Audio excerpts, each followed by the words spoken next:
Well, I think a reinforcement is being called in. Tim Graham, the Director of Media Analysis at the Media Research Center, joins us now from Washington. Tim, we thank you for your time. I was lamenting the kind of coverage we're seeing of this IRS scandal. At the very least, Chuck Todd the other day on MSNBC appeared to be a bit flippant when he said, who's been victimized by this IRS scandal? Your take on this, Tim?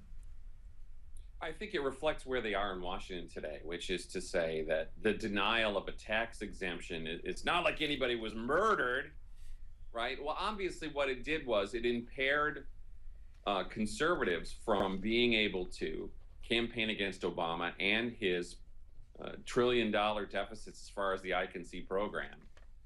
And that, to them, that's not a damaging thing. It's not a scandalous thing. I mean, we've seen story after story now that should interest someone who's interested in what the public's business is. But when they start destroying records, maybe there's actually crimes being committed now, and they're still saying there's no victim.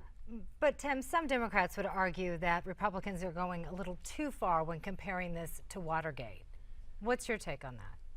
Well, everybody compares everything to Watergate. I would have to agree. But part of the reason for that, though, is that we have exaggerated Watergate over the years into something that was like the hinge of history.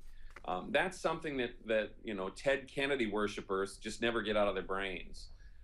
Let's look in real time right now, and we don't have to compare it to anything except to say this is something that should strike a reporter as suspicious behavior. And it's something that they should be covering instead of saying, let's lead the news with, there's a big rainstorm. I mean, and that's what we're getting these days on the networks. But do you think that has to do with the angle, the way that they're approaching this story? In other words, saying that we should all be concerned because they could be targeting you? Do you think maybe the way that they're wording this is the reason why the message is not getting across? Does that make sense? I think that the networks covered this the other night just because Paul Ryan put it out there in just that way, which is to say, the IRS doesn't let anybody else say, oh, I lost 2 years of records. I'm sure you'll forgive me.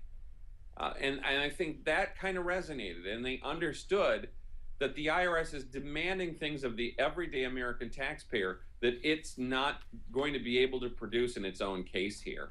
And I think a skeptical media would see this was not an accident, this was not a mistake. This is something that said, we have emails to the White House we don't want anybody to see. Wow, they just disappeared. The other thing, Tim, and you mentioned the Paul Ryan angle, if nothing else for the press, regardless of ideology, it seems that the industry that's always growing around Washington is the upcoming presidential election. Even though there's a midterm in the way, when Paul Ryan mentioned it, suddenly it gets coverage as he's on the Ways and Means Committee. Should this be something taken up by every White House aspirant on the Republican side? Because if suddenly they discuss it and they've been mentioned as a potential candidate, does that again draw some attention to it? It's sad it has to be done that way, but would that augur more coverage from a partisan press in Washington?